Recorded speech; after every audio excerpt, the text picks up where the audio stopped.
What's going on, everyone? Welcome back to another episode of Primetime Sports Podcast, hosted by Jeremy Lyrie. So in this episode, I'm going to talk about the NFL and all of their head coaching vacancies over the last 3 days.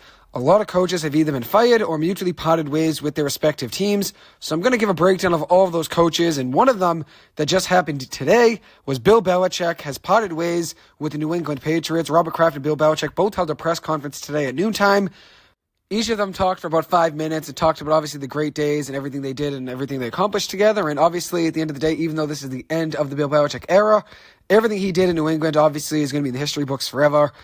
And that's why obviously even though it was expected to some degree, it's still a shock at the end of the day. I expected Belichick and the Patriots to part ways at the end of the season, but at the same time, it's still a shock considering Bill Belichick is no longer in New England. Tom Brady, when he left 4 years ago, that was a major shock. And now when Bill Belichick leaves the Patriots, that's even bigger of a shock just because within a 4-year window, both guys are gone. And it seemed like their dynasty was just going to last forever when both those guys were here. And now they're both gone. And Belichick isn't the only coach that's out of his position now. There's a good amount that I'm going to break down, including one in college. That's Nick Saban, who just retired from his role as the head coach at Alabama. So I'll talk about Saban, I'll talk about Belichick, and then also Pete Carroll, who's in a similar class to Bill Belichick and Nick Saban. They're all three of them are over 70 years old. All legendary coaches within the game of football, and they all had such success as coaches. Their combined college and NFL record between those three coaches is 923 wins, 416 losses, and 2 ties. 923 wins between those three coaches. Pete Carroll at USC, he was 97-19 as the head coach, and then in the NFL between the regular season and the postseason, he had 181 wins, 131 losses, and a tie. Bill Belichick in the NFL, 333 wins and 178 losses. All of those being combined between regular season and postseason. And then Nick Saban in the FBS as a college football coach, 297 wins, 71 losses, and a tie with a 15-17 record in the NFL. Even though he didn't really work out in the NFL, still a very historic coach and probably, in my eyes, the greatest football coach of all time. But you'll have that argument at the end.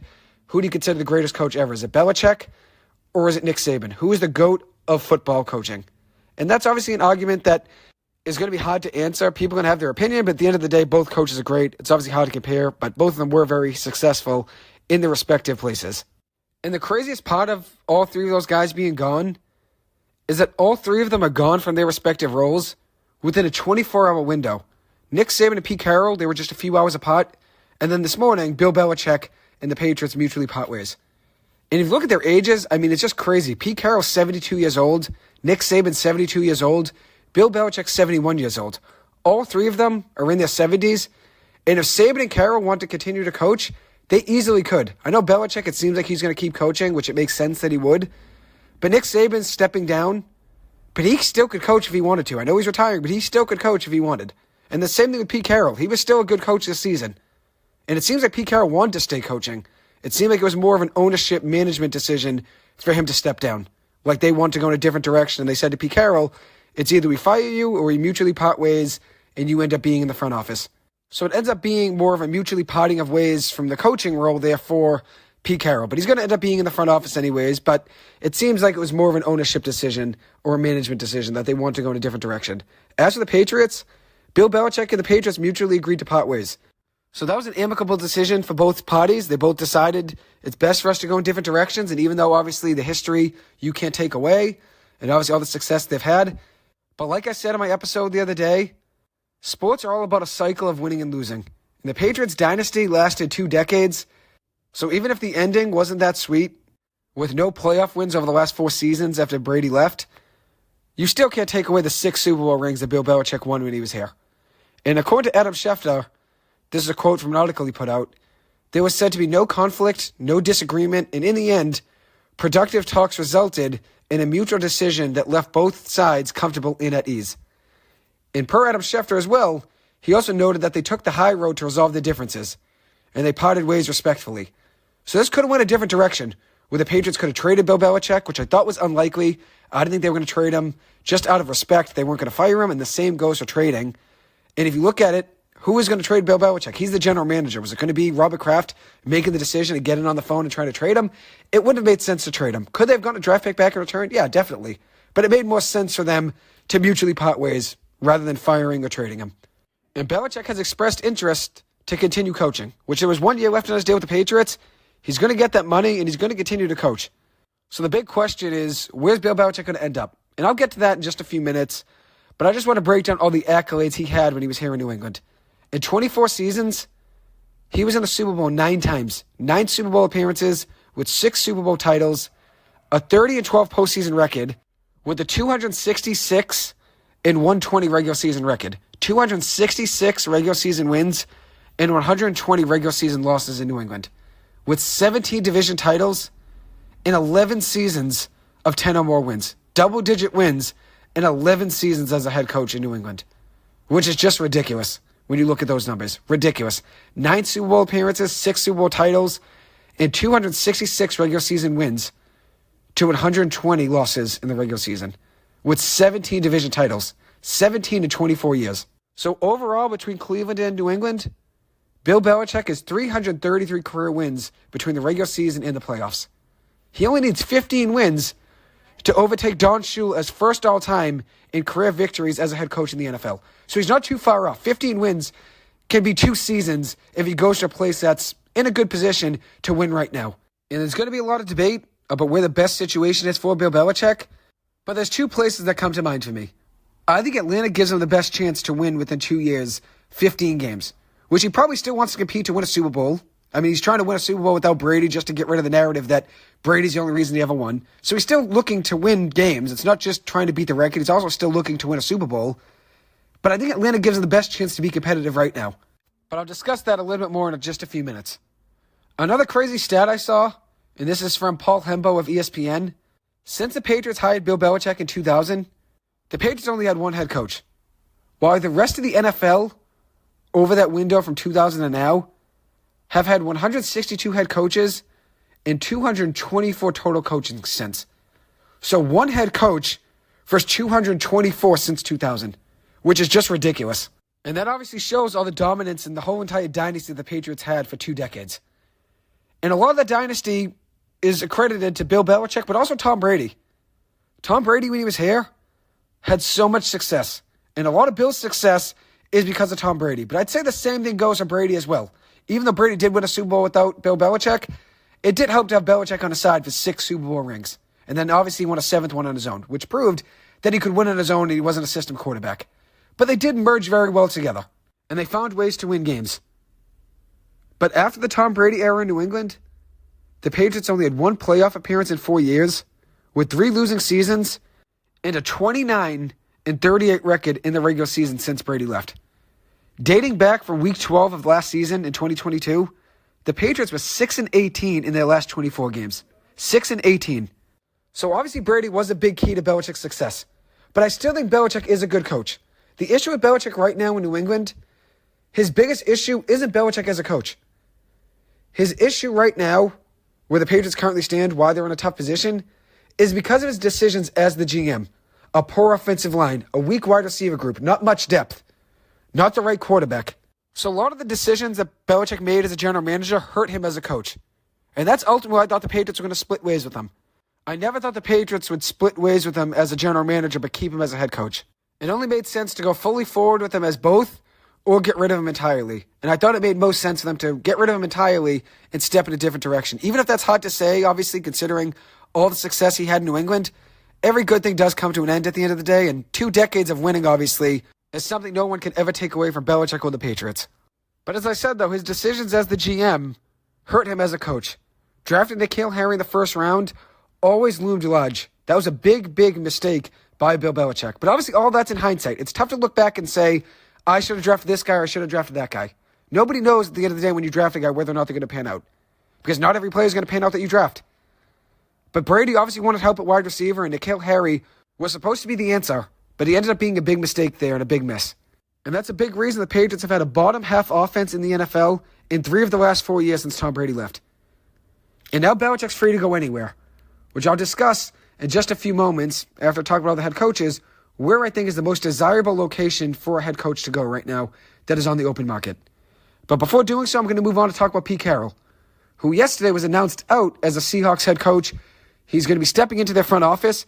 But it seemed like in his press yesterday that he still wanted to coach. And here's a listen to what he was saying yesterday in his press conference. That's it for now. And I'm freaking jacked. I'm fired up. I'm not tired. I'm not worn down. You guys tried your best. You didn't wear me out. It's the end of the season. I'm supposed to be, go lay on a cot somewhere. I ain't feeling like that. And, there's what's coming. I don't know. I got no idea. And I really don't care right now. But I do. I'm excited about it because there's a lot to learn. There's a lot to study. There's some great discoveries that are going to come our way. And as my all-time mentor, Bud Grant, said, not in so many words, there's rivers to wade, there's waves to catch, and there's mountains to hike. And it wasn't exactly how Bud said it, but I get it. And that's some cool stuff that we're going to do here. And I look forward to all that. So with that, go. What do you got? So there was Pete Carroll yesterday in his press conference. And it seems like he wanted to stay as the head coach. He's still jacked. He's still fired up. It seems like he's still interested in coaching. He still has the energy, obviously, and Seattle still had a competitive season this year in a tough division where there's two playoff teams, the Rams and the 49ers. They were still competitive this season. And in 14 years, they had a winning record in 11 of 14 seasons with Pete Carroll as a head coach in Seattle, with a .606 win percentage over that run, which is actually the highest in Seahawks franchise history, as is his 137 total wins as a head coach in Seattle. Overall in 14 seasons, a 137-89 record. 137 wins, 89 losses, 2 Super Bowl appearances, and a Super Bowl ring. He also had 10 playoff wins since 2010, which was tied for third most among head coaches in the NFL since 2010. My immediate reaction when I saw that news yesterday, I thought it was a very, very surprising move. And it seems like Carroll wanted to stay coaching.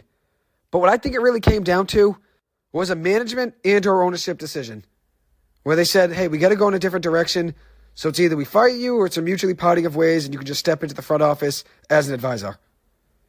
And the sad thing about Pete Carroll's career, obviously there's a lot of success, 137 wins in 14 years, but his career is always going to be looked at based on one play. And that was his decision to throw the ball on the goal line in the Super Bowl in Super Bowl 49, which ended up leading to Malcolm Butler's interception and handing the Patriots that win and just throwing the game completely away for the Seahawks.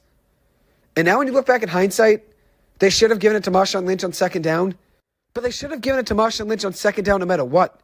Lynch should have got the ball on second down no matter what. And then maybe if you want to throw the ball on third down. But throw a fade route on third down. Don't throw a pass over the middle on a slant that can get deflected and picked off over the middle. And that obviously ended up costing Seattle their second Super Bowl ring. Like I said, though, people are always going to look back at that play.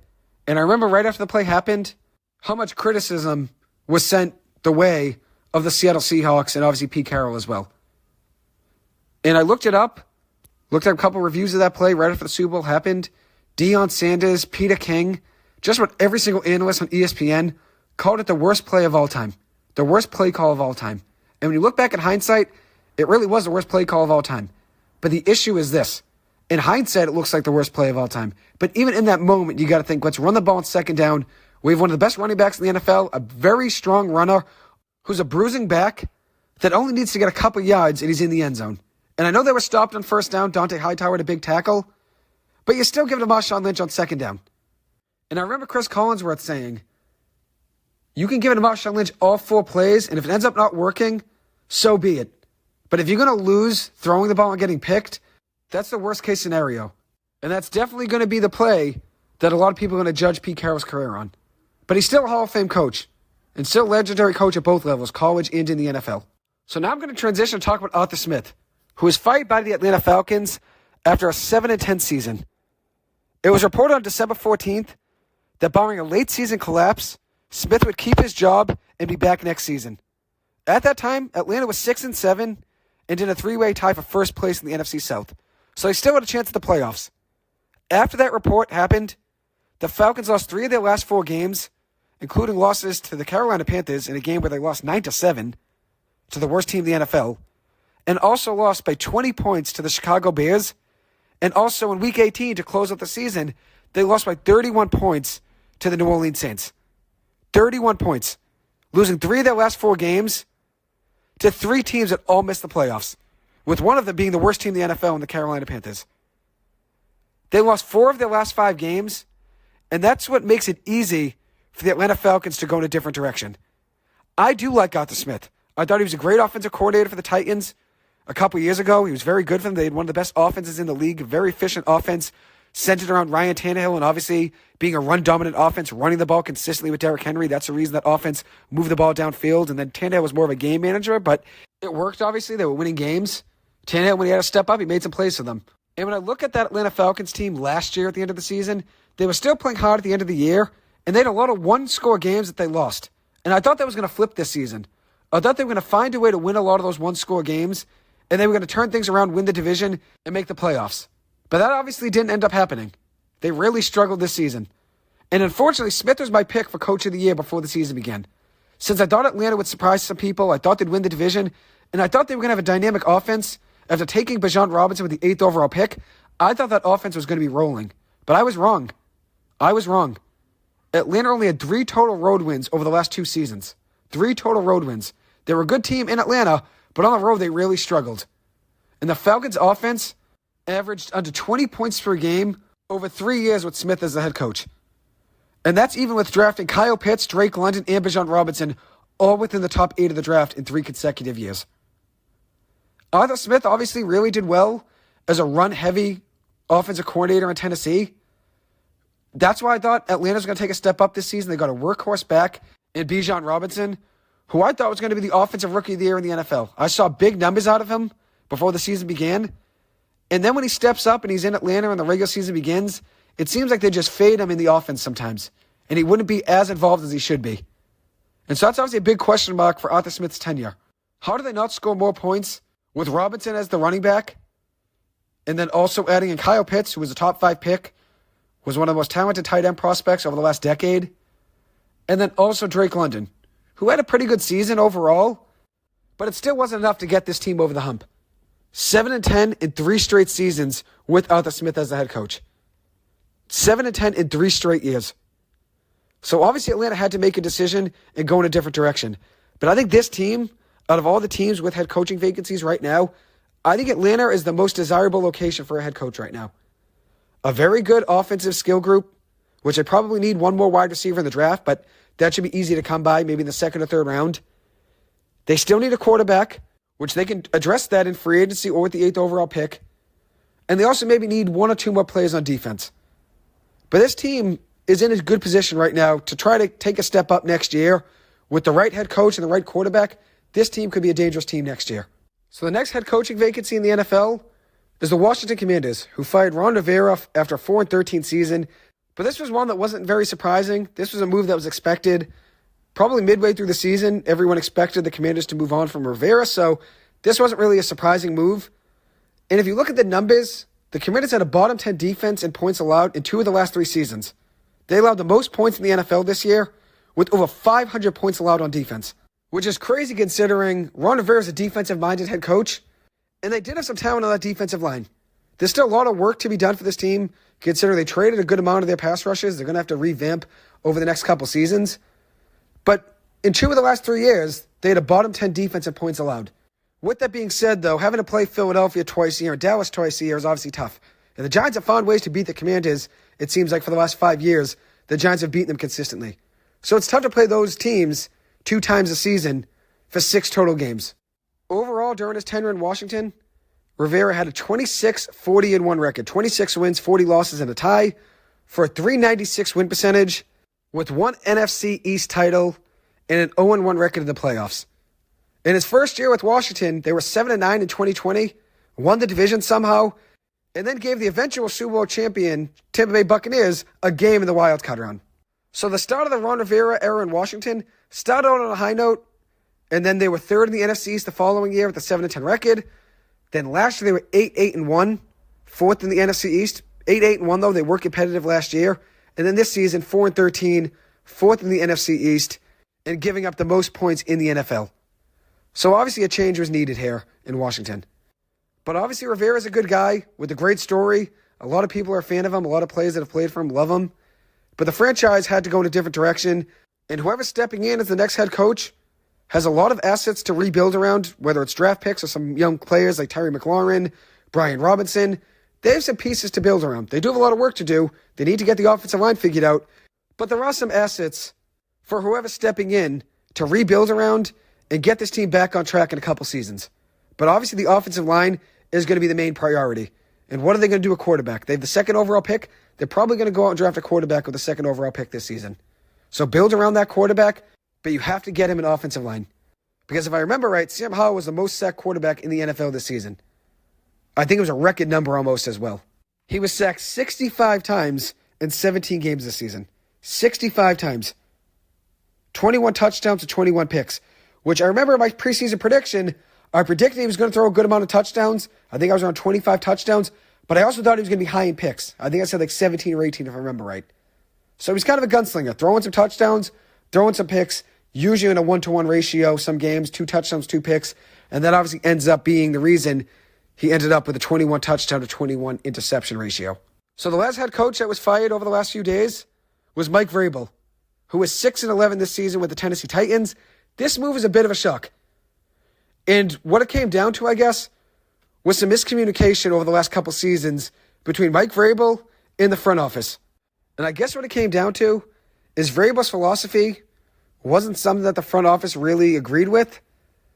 And that ended up being the reason they ended up choosing to go in a different direction. And according to their general manager, Rand Carthon, he said, "Our vision is not simply to produce more wins than losses. It is to regularly compete for championships." And with Mike Vrabel, they were competitive. They had a top 3 run defense in 2 of the last 3 seasons. This year wasn't a top 3 run defense, but the 2 years prior to this year, they were one of the best run defenses in the NFL. And over the 6-year span that he was the head coach, they had a 54-45 record in the regular season with a 2-3 playoff record. So obviously the playoffs, it didn't really work out there, but they did end Brady's era in New England. Brady's last game as a New England Patriot was a playoff game where the Patriots lost to the Tennessee Titans in the wild card round back in 2020. And it was Mike Vrabel who ended up winning that game. Former Patriot, former teammate of Tom Brady, was the winning coach in that game. So there's a lot of buzz about Mike Vrabel coming back to New England and being the head coach here, but I think it ends up being Gerard Mayo. I know most Patriots fans want the Patriots to go out and get Mike Vrabel and make him the head coach, but I think with last season, the way things went, when Gerard Mayo was declining interviews for head coaching positions because he was probably preparing for this moment to end up being the head coach, there was probably somewhat of an agreement between Robert Kraft and Gerard Mayo where they probably talked and said, when Belichick's gone, you'll be the head coach. Just wait it out and see how things go after the season ends. And obviously after the season's over, Belichick's gone, I think Gerard Mayo ends up stepping in as the head coach of the Patriots. But I know Vrabel is tempting. A lot of Patriots fans want him because of his success here as a player, and obviously he's a good head coach and a guy that respects the franchise and knows what it takes to win. But I don't think the Patriots are going to go back on their word with Gerard Mayo. Clearly he declined interviews last season for head coaching vacancies for a reason. He didn't just do that out of nowhere. He did it for a reason to probably be the head coach after Belichick leaves. And here's his chance now to step in and be the head coach of the future for the Patriots. We'll see how things work out. Just because he steps in doesn't mean things are going to work out. The position he's stepping into isn't ideal. The Patriots have a lot of work and a lot of things to figure out. And that's why I think their general manager is more important right now than figuring out their head coach.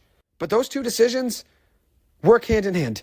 You figure out the GM, and then they figure out the head coach. That's just how it goes. But I think Gerard Mayo probably ends up being the guy, considering Robert Kraft and him probably had a conversation behind the scenes last year, and that's the reason Gerard Mayo chose to not go elsewhere and try to pursue jobs as a head coach last season.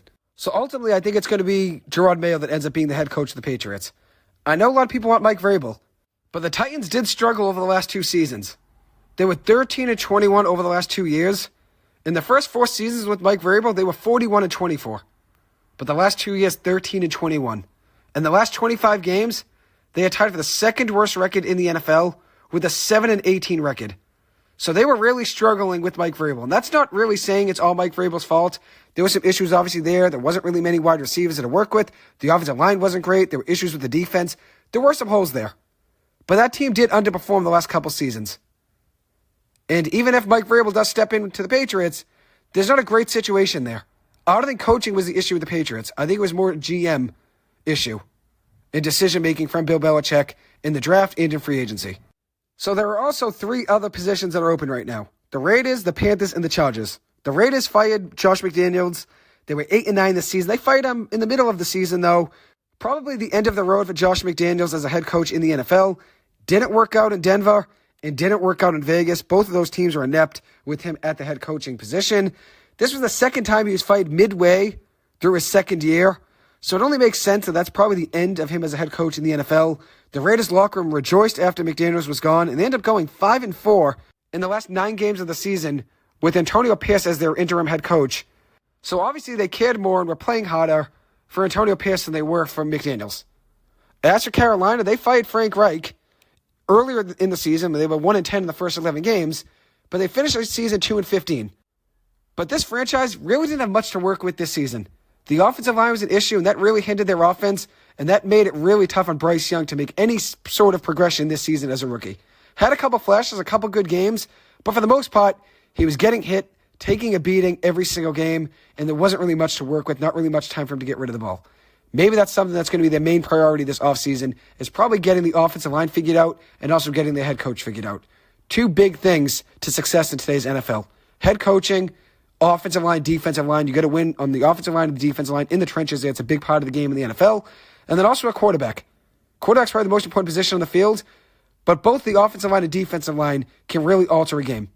And Carolina needs more help in the offensive line. Their defense does have a couple nice building blocks like Derek Brown, but there are definitely some issues on the offensive line that have to get fixed. As for the Chargers, they fired Brandon Staley midway through December. They finished the season 5-12. I already talked about Brandon Staley getting fired, but this had to be done for the Chargers. Staley just made mistake after mistake, the same mistakes week in and week out, and he was costing the franchise some wins. Obviously, last year, losing a game where they were up 27-0 in the playoffs over Jacksonville, that's right there a reason to fire him, losing a game like that when you're up 27-0 almost at halftime. It made sense for this franchise to move in a different direction. I think they're going to be much better off now going with a different head coach who's not going to make the same mistake week in and week out. So now I'm going to look at the most desirable head coaching vacancies right now in the NFL. There are 8 head coaching vacancies. I'm going to list them 1 through 8 and where I think each of these positions land of where is most desired to least desired. Right now, 25% of the league needs a head coach. I'm going to start off with number 1 being the Atlanta Falcons. They have $37 million in cap space. They have the 8th overall pick and a talented offense. They probably still need to add another receiver in the draft or in free agency. I'd say probably add 2 wide receivers, maybe 1 in free agency and then 1 in the draft. But they have Bijan Robinson as the running back, Kyle Pitts, Drake London, and also a good and rising defense as well. They still need to get the quarterback. That's obviously a big question mark. Who's going to be their quarterback? They have the 8th overall pick. They're in prime position to get a guy like Michael Penix. I know he had a tough game versus Michigan. I still have confidence that he's the most NFL-ready quarterback in this draft. But if Atlanta can get a quarterback and figure out the head coach, which those are 2 big question marks, I'm not saying it's easy to figure those things out, I think they're going to be a big contender in the NFC next season. If they can get the head coach figured out and get a quarterback that's ready to play right away, whether it's getting a quarterback in the draft, letting that guy sit for 6, 8, 10 games and having a stopgap in there, a guy like Tyrod Taylor, just to play some games while the rookie quarterback is developing and learning film, that's obviously going to be something they're going to have to figure out. What are they going to do with quarterback? They do have a strong offensive line. That's one thing you can build around. They have a strong offensive line with all of their starters returning and a stronger defense this year than they've had in years past, with some good additions to their defensive line over the last couple seasons. Getting Calais Campbell in free agency was great. Adding Jesse Bates to their secondary was good.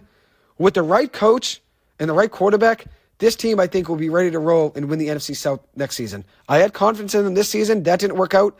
Desmond Ridder wasn't the answer at quarterback. Go out and get a quarterback. Get the head coach figured out. I think that team can win the division next year. At number 2, I have the Washington Commanders. And this is a desirable location for a head coach that's looking to really build 2 or 3 years down the line. This team's going to struggle for another season or 2. But if you're looking for a team that's going to be strong within 2 or 3 years and have a lot to build around, the Commanders do have a lot to build around assets-wise. The 2nd overall pick, $86 million in cap space, which is number 1 in the NFL, and 3 picks in the top 40 of this year's draft, with 6 in the top 100. 6 starters, basically, they're going to draft in the top 100 picks.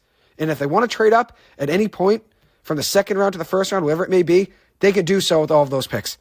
It's going to be a building year next year for them, but they have a lot of assets and a lot of money to build around, and that's why once they figure things out at quarterback and head coach, this team will be ready to roll probably 2 or 3 years from now. They're still going to have some growing pains over the next couple seasons. The offensive line is a major issue. Probably something they're going to have to address mostly in free agency, go and get guys that are proven right away. That's going to be a lot of the money they spend. Probably 2 offensive linemen in free agency, and maybe with one of those top 40 picks, go out and get an offensive lineman as well. At number 3, I have the Los Angeles Chargers. They have the 5th overall pick in this year's draft, but they're also $34 million under the cap right now, which there's ways to work around the cap space in the NFL and get under the cap, but $34 million under the cap right now is tough. They have a talented roster, with that being said, a lot of studs on defense, but they're going to have to move on from one of Mike Williams or Keenan Allen. I think it ends up being Mike Williams. And they're probably going to have to move on from someone on that defense as well, which is going to be some tough decisions for whoever steps in as their GM, since they got rid of Tom Telesco as well, who was their GM before getting fired at the same time that they got rid of Brandon Staley. But I've thought for years that Brandon Staley was holding that team back. There's a lot of talent. You have a guy like Keenan Allen, you have Justin Herbert, you have Khalil Mack, you have Joey Bosa. I know there's been some injuries they've been dealing with, but there's a lot of talent on that roster, including Derwin James as well. So once they figure out the head coach and maybe get some help on that offensive line, which I think the offensive line is going to be something they're going to have to address, whether it's a first or second round, I think that team will be ready to roll as well. At number 4, we have the Las Vegas Raiders, who have $55 million in cap space right now, which is 9th best in the NFL, and they have the 13th overall pick. They have some good pieces to build around. Max Crosby, one of the best pass rushers in the NFL. Devontae Adams, still one of the best wide receivers in the NFL in my eyes. A defense that played hard to end the season.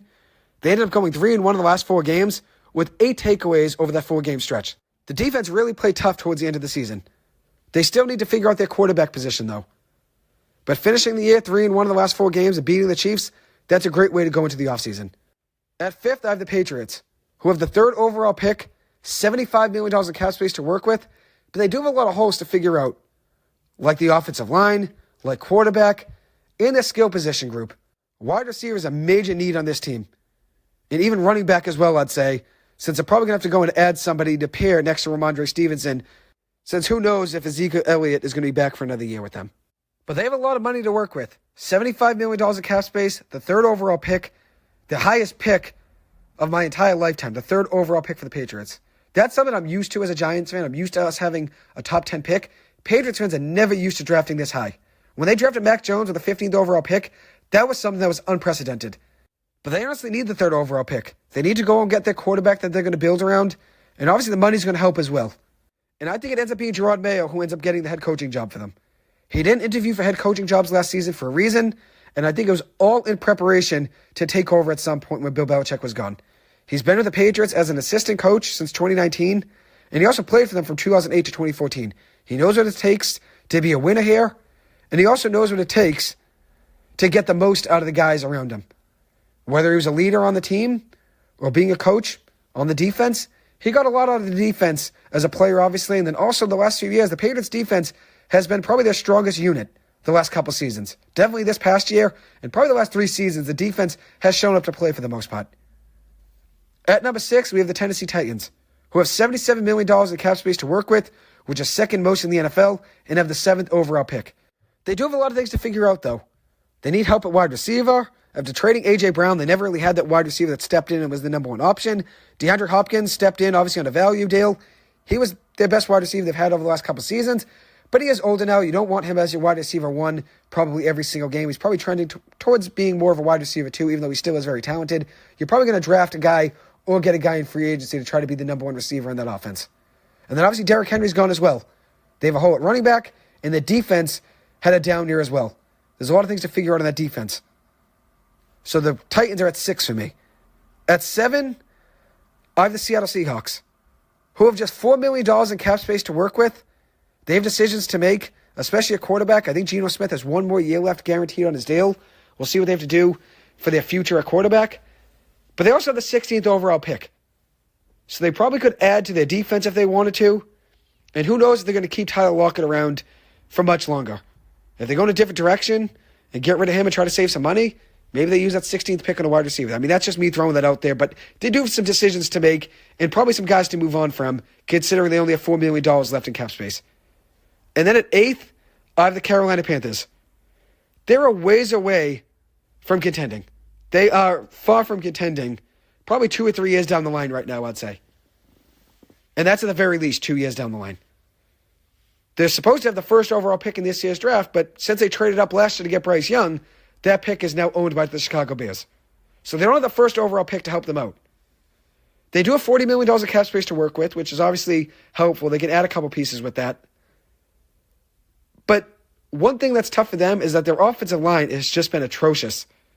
So that $40 million, I would probably use about half of that at least on getting two serviceable guys on the offensive line. You're not going to be able to go and get a guy for $25, $30 million. You're not going to go get a prime left tackle or a great guard or a great center for $20+ million. You're probably going to have to split up that $20 million of that 40, let's say, if you use half of the offensive line, and use it 10 and 10 to get two serviceable guys on the line. Two guys that you can work with. One positive thing for the Panthers, though, is that they have an easy division, so progress can happen quickly. But they need to get Bryce Young some protection. That offensive line really let him take a beating this season. So now I'm going to talk about Nick Saban, who stepped down as the head coach yesterday from the Alabama football team. He's going to retire. He's no longer going to be a head coach in college football, which sounds crazy to say considering how dominant he was for my entire lifetime at Alabama. But he ends up going in a different direction. He is 72 years old now. He's going to step down from the game of football and no longer be the head coach at Alabama. But if you look at his tenure at Alabama, just pure dominance. Pure dominance. And when you look at Bill Belichick's era with the Patriots, he was just as dominant as well. So it's really difficult to compare these two coaches considering they're in different situations. College football, you're recruiting guys, different teams just about every single season. Guys going to the draft, guys entering the transfer portal, figuring out how can I get these 90 so guys on this roster on the depth chart. And then for the Patriots, it's different in the NFL, obviously. Winning a Super Bowl is really tough to do, which winning a national championship isn't easy at all, considering before the college football playoff is going to expand to 12 teams, it's been 4 teams now for the past just about 8 to 10 years. So you had to be one of the top 4 teams, and if you lose one game, you're likely not to get in, even though Alabama did get in with one loss this season.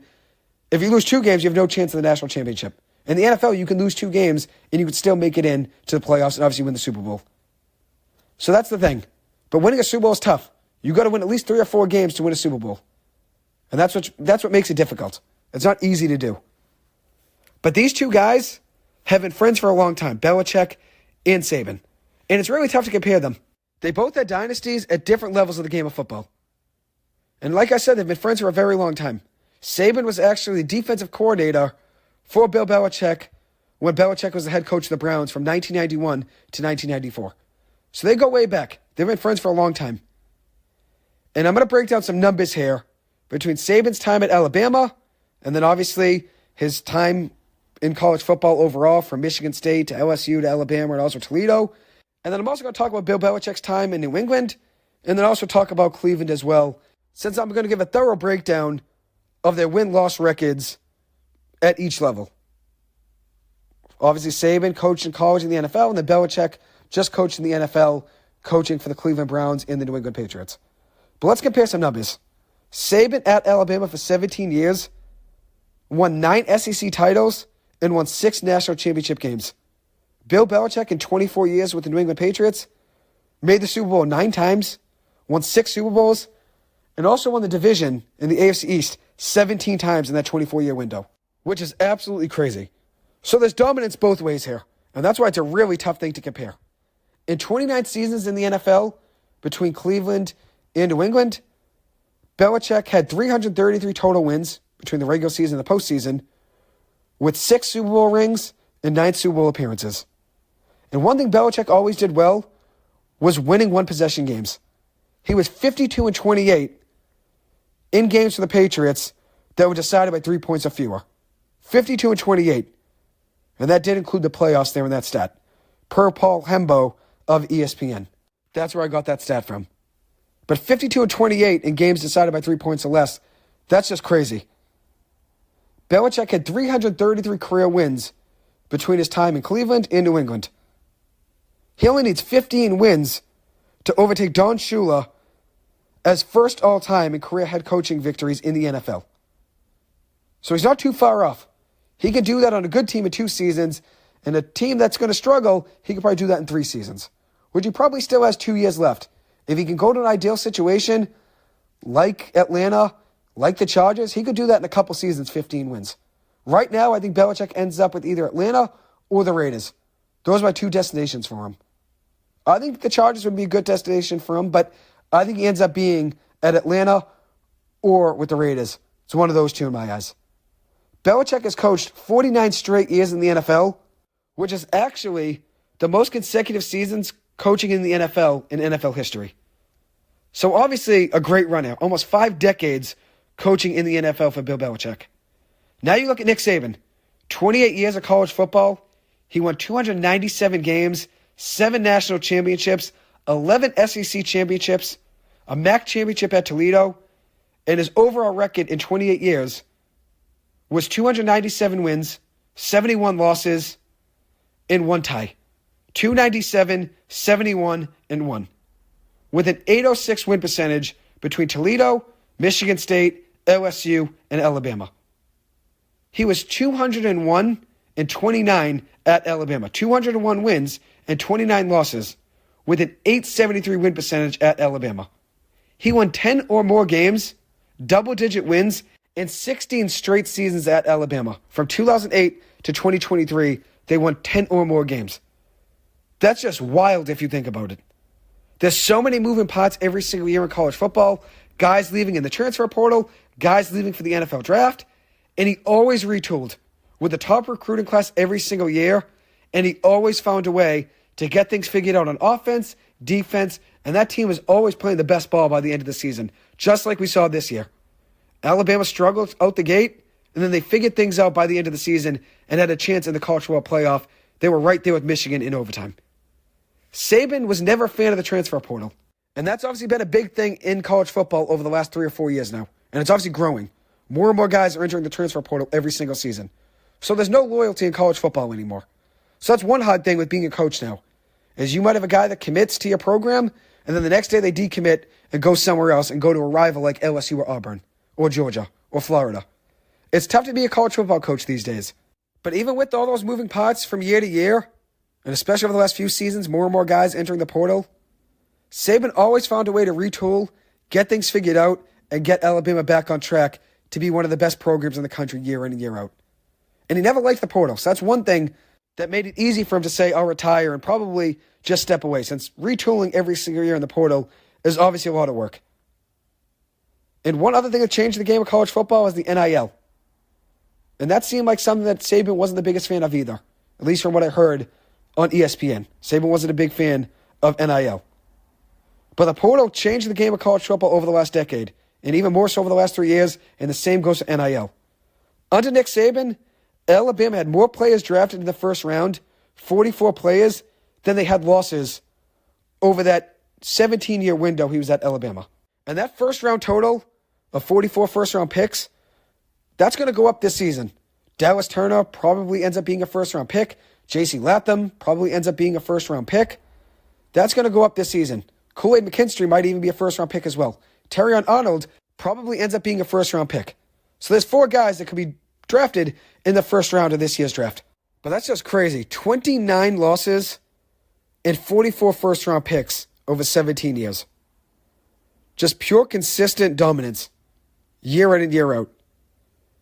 And another crazy stat I saw today was that 13 of the last 15 national title winners either were Alabama or a team that beat Alabama. 13 of the last 15 national championship winners were either Alabama or a team that beat Alabama.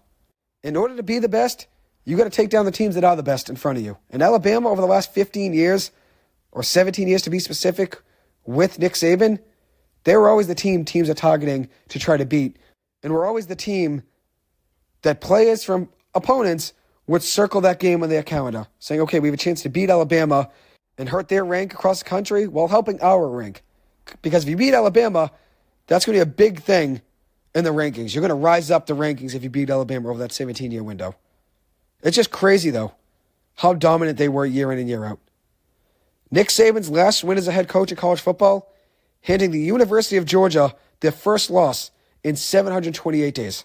Their first loss in over 2 seasons, taking them down and preventing them from making the college football playoff, which I predicted would happen, helping Alabama make the CFP by beating Georgia in the SEC championship, while also eliminating Georgia from the chances of competing for another national title.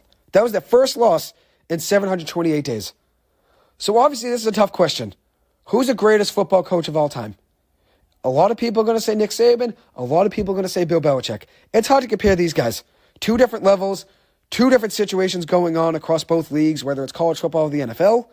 But if I had to pick one of these coaches right now to win a game at their respective level, I would take Nick Saban in college. I think Nick Saban is the greatest coach of all time in football.